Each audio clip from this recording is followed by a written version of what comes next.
To my new blog. আজকের ভিডিওতে আমরা বানাবো মোচা চিংড়ি মাছ দিয়ে ঘন্ট। পুরো প্রসেসটা তোমরা দেখে বানাতে পারো, খুবই সুস্বাদু হয়। সে তোমরা কমেন্ট করে বলবে কেমন হয়েছে। মোচার ভেতরে যেই ফুলগুলো থাকে ওগুলো অনেক কটা থাকে, ওইগুলোর মধ্যে ভেতরে একটা দেশলাই কাঠির মধ্যে অংশ থাকে, ওইটা বের করে নিতে হবে। তোমরা দেখতেই পাচ্ছ কেমনি করে বের করে নিচ্ছি, অমনি করেই সেম প্রসেসে বের করে নিতে হবে।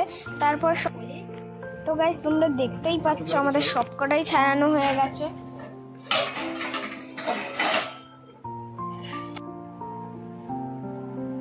এবার একটা বড় গামলার মধ্যে আমরা নিয়ে নেবো হলুদ, নুন, তার মধ্যে জল দিয়ে দিয়ে তারপর কুচি কুচি করে সবকটা, এরপর সব ফুলগুলো কুচি কুচি করে গামলার মধ্যে দিয়ে দিতে হবে।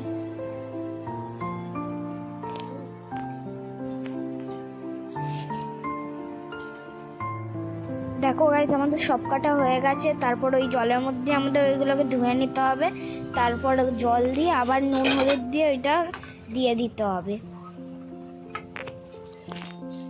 এবার ভালো করে জলের মধ্যে ফুটিয়ে নিতে হবে।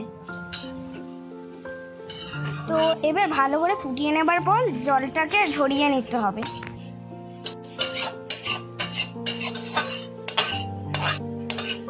এবার জলটা ভালো করে ঝরিয়ে নেবার পর কড়াটা আবার গ্যাসে বসিয়ে দিতে হবে। বসিয়ে দেওয়ার পর ওতে দিয়ে দিতে হবে তেল। তেল দেওয়ার পর দিয়ে দিতে হবে জিরে, তারপর আমরা দিয়ে দেবো পেঁয়াজ, আর তারপর দিয়ে দেবো আলু। আলুটাকে দিয়ে ভালো করে লাল লাল করে ভেজে নিতে হবে।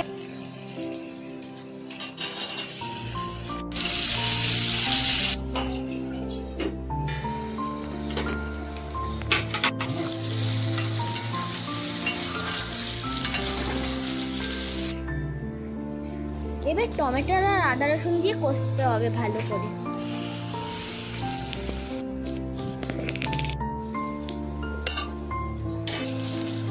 এবার অল্প একটুখানি নুন দিতে হবে যাতে টমেটোটা তাড়াতাড়ি গলে যায়।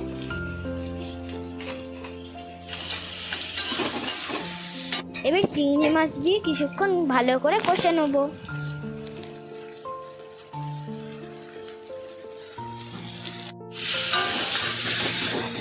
ওপর দিয়ে দিয়ে দেবো হলুদ, গুঁড়ো লঙ্কা, মিট মশলা ও নুন দিয়ে আবার ভালো করে কষিয়ে নিতে হবে। ফাইনালি কষানো হয়ে গেলে তারপর সিদ্ধ করে রাখা মোচাটা দিয়ে দিতে হবে, তারপর আবার ভালো করে কষিয়ে নিতে হবে। এবার মোচা দেওয়ার পর নাড়িয়ে চাড়িয়ে নিতে হবে ভালো করে। তারপর কষাতে কষাতে যখন অল্প হয়ে জলটা কমে যাবে তখনই আমাদের মোচা ঘন্ট রেডি। তোমরাও ট্রাই করো, খুবই টেস্টি হয়েছিল। খাবার ভিডিওটাই শুধু দিতে পারিনি, তার জন্য খুব এক্সট্রিমলি সরি। তারপর লাস্টের দিকে একটুখানি চিনি দিয়ে দিতে হবে, তারপর আবার নাড়িয়ে চাড়িয়ে নিতে হবে। আর আমার ভিডিওটা ভালো লাগলে লাইক অ্যান্ড সাবস্ক্রাইব করে দিও। ততক্ষণের জন্য টাটা, দেখা হবে নেক্সট ব্লগে এমনি কোনো কুকিং ভিডিওর সাথে বা একটা মজাদার একটা ভিডিওর সাথে। ততক্ষণের জন্য টাটা।